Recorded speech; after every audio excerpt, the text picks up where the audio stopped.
Kembali lagi bersama channel kita semua. Jika Anda suka, jangan lupa komen, like dan subscribe, serta bila Anda berkenan. Selamat membaca dan mendengarkan. Perintah Kaisar Naga, Bab 4373-4375. Tidak, kamu telah menghirup terlalu banyak dan tidak ada cara untuk mencernanya sepenuhnya. Kamu belum melatih keterampilan berbasis api, dan kamu tidak memiliki api pamungkas klan iblis.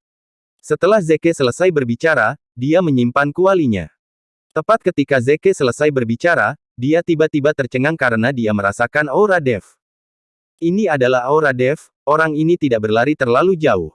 Tuan Ning, ayo kita cepat mengejarnya. Biksu berbaju hijau juga merasakan aura Dev dan berkata dengan penuh semangat. Tunggu sebentar. Zeke melambaikan tangannya dan langsung menghentikan pembudidaya iblis itu, lalu sedikit mengernyit dan berkata, Dev ini tidak bodoh.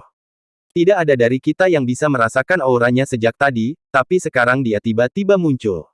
Apa artinya ini? Apa maksudnya? Biksu berbaju hijau bertanya dengan bingung. Artinya Dev sengaja memancarkan auranya agar kita bisa menemukannya. Sepertinya dia sudah bersiap dan menunggu kita bergegas. Zeke bisa melihat sekilas pikiran Dev. Harus dikatakan bahwa Zeke juga sangat bijaksana dan mengenal Dev dengan baik. Jika memang Dev masih berani menunggu kita, apakah dia sudah menemukan bantuan? Kita banyak orang, jadi tidak perlu takut padanya. Bahkan jika dia menemukan penolong, berapa banyak orang di seluruh wilayah timur yang akan menjadi lawan Tuan Ning? Biksu berbaju hijau itu menyanjung Zeke. Tentu saja aku tidak takut padanya. Mungkin dia sengaja memprovokasiku. Zeke mengangkat sudut mulutnya lalu menuju ke arah aura Dev. Lebih dari selusin pembudidaya iblis juga buru-buru mengejarnya. Faktanya, Dev sudah lama mengetahui bahwa dia akan menduga bahwa dia sengaja memperlihatkan auranya untuk memancing mereka. Tapi Dev tetap melakukannya karena dia juga mengenal Zeke. Zeke adalah pria yang sangat arogan. Bahkan jika dia tahu bahwa Dev sengaja memancarkan aura untuk memikatnya, Zeke pasti akan datang. Dapat dikatakan bahwa Dev dan Zeke saling memahami. Hanya saja Dev dan Zeke tidak mengetahui kekuatan kartu truf masing-masing yang sebenarnya. Zeke sedang dalam perjalanan, aura di tubuhnya melonjak, dan ada banyak energi hitam di sekitarnya. Dia juga memperlihatkan seluruh auranya, berpikir bahwa dia tahu bahwa meskipun Dev tahu bahwa dia akan datang, dia tidak akan melarikan diri. Dan kali ini, saatnya mereka berdua menyelesaikan dendam mereka. Energi hitam tak berujung perlahan terkondensasi menjadi selusin pedang panjang, semuanya tergantung tinggi di atas kepala Zeke. Saat ini, Zeke sudah siap bertarung. Karena Dev sudah bersiap, Zeke juga harus bersiap terlebih dahulu. Pada saat ini, Dev, yang berada di dasar laut, merasakan aura keluar dari Zeke, dan tahu bahwa orang ini sudah ada di sini. Di mata Dev, ada niat membunuh yang kuat. Karena setelah sekian lama, dia seharusnya benar-benar memahami keluhannya terhadap Zeke. Orang ini tinggal di dunia surga dan manusia, dan Dev selalu merasa seperti ancaman. Segera, Zeke memimpin selusin pembudidaya iblis ke lokasi Dev. Saat ini, permukaan laut mati tenang dan tenang, tanpa bekas ombak. Zeke menatap ke dasar laut, dia tahu bahwa Dev ada di laut. Laut yang tenang saat ini adalah tanda sebelum badai datang. Kesadaran Zeke terus meluas, sampai ke dasar laut. Dan posisi Dev langsung dikunci oleh Zeke. Orang ini bersembunyi di dasar laut lagi. Dia tidak tahu bahwa kita telah menemukannya sejak lama. Orang bodoh ini kita temukan saat dia bersembunyi di dasar laut terakhir kali, dan kali ini dia kembali. Apakah menurutmu laut mati bisa menghentikan kita? Biksu berbaju hijau sedikit mengangkat mulutnya, dengan wajah penuh ejekan dan cibiran. Dia tidak tahu bahwa Dev melakukannya dengan sengaja. Jika Dev ingin menyembunyikan keberadaannya, dia bisa menggunakan formasi penyembunyian untuk menyembunyikan auranya. Mereka tidak akan menemukannya sama sekali. Para pembudidaya iblis lainnya tidak bisa menahan tawa ketika mereka melihat Dev begitu bodoh. Mereka tidak akan pernah membiarkan Dev melarikan diri kali ini. Hadiah sumber daya 100 tahun dari aliansi penyegelan iblis, jika mereka menangkap Dev, sumber daya ini akan cukup untuk meningkatkan kekuatan mereka. Tapi Zeke terus memandangi laut, sedikit mengernyit, dan tidak ada ekspresi rileks seperti itu.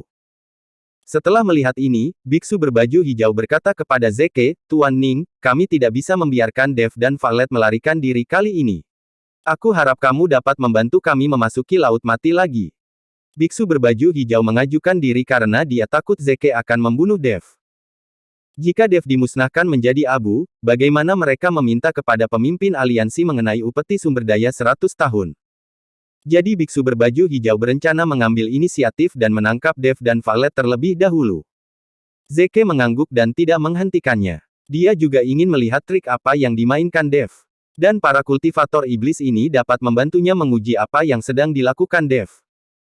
Zeke melambaikan tangannya dengan ringan, dan aura api langsung muncul dari para pembudidaya iblis ini, membungkus lebih dari selusin pembudidaya iblis. Melihat ini, biksu berbaju hijau segera melambaikan tangannya dan berkata, "Saudara-saudara, ikuti aku dan maju ke depan. Kita harus menangkap Dev dan Valet." Biksu berbaju hijau yang salah satu lengannya terpotong adalah orang pertama yang bergegas menuju dasar Laut Mati. Melihat ini, para pembudidaya iblis lainnya bergegas menuju Laut Mati bersama-sama.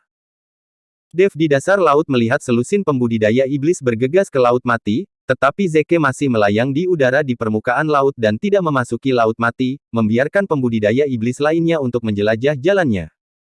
Zeke terlalu berhati-hati, jadi Dev hanya bisa berpura-pura terkejut setelah ketahuan, lalu melarikan diri. Melihat Dev melarikan diri, selusin pembudidaya iblis menjadi lebih bersemangat, terutama biksu berbaju hijau yang lengannya terpotong dan mengejar Dev dengan pisau besar dan melolong. Melihat betapa paniknya Dev, para pembudidaya iblis ini menyimpulkan bahwa Dev pasti tidak menyangka dia akan ketahuan.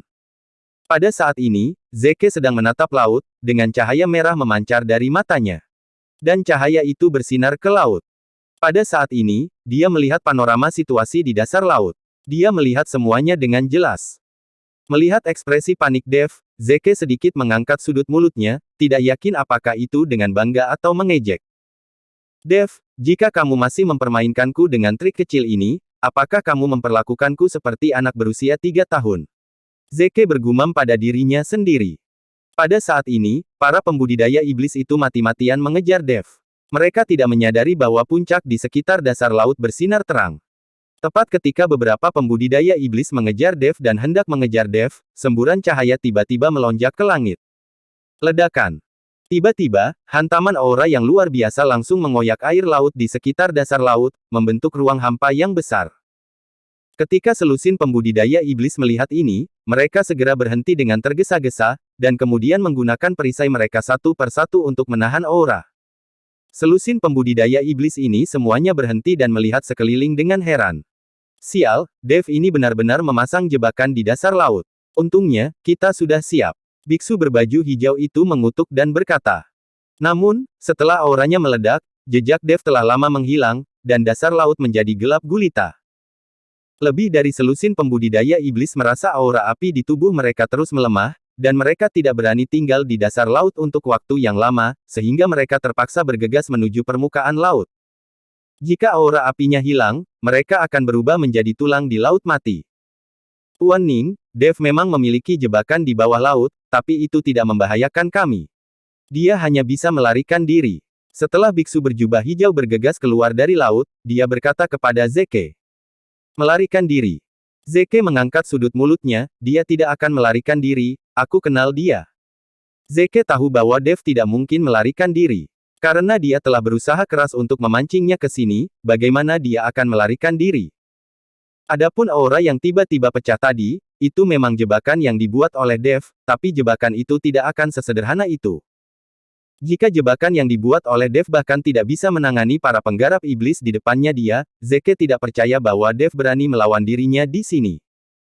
Memang benar bahwa Dev tidak meledakkan kekuatan formasi penindas iblis, dia hanya mengeluarkan formasi sihir kecil untuk mencegah Zeke menemukan formasi penindas iblisnya, dia mengerahkan banyak formasi kecil terlebih dahulu untuk membingungkannya. Omong-omong, Dev dan Zeke sekarang bisa menebak apa yang dipikirkan satu sama lain. Jika itu orang lain, mereka mungkin tertipu dan langsung terjun ke Laut Mati.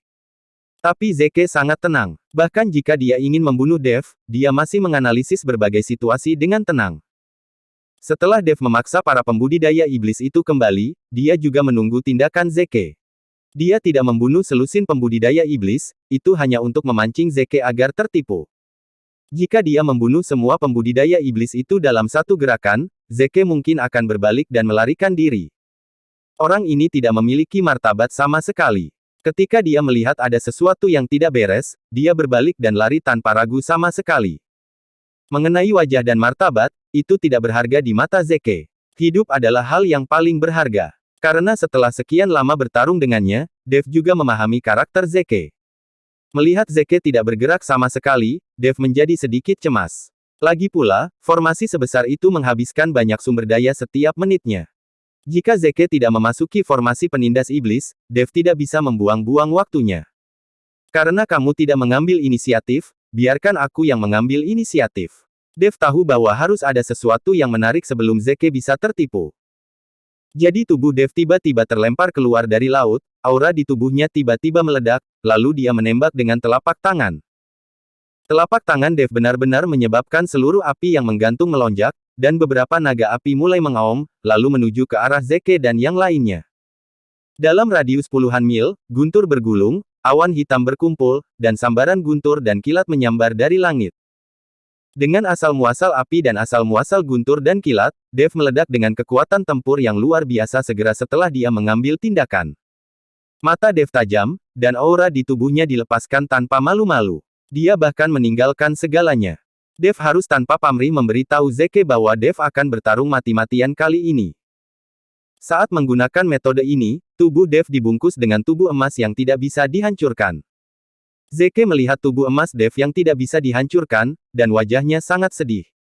Ketika dia berada di dunia sekuler, dia juga menderita karena tubuh emas Dev yang tidak bisa dihancurkan ini.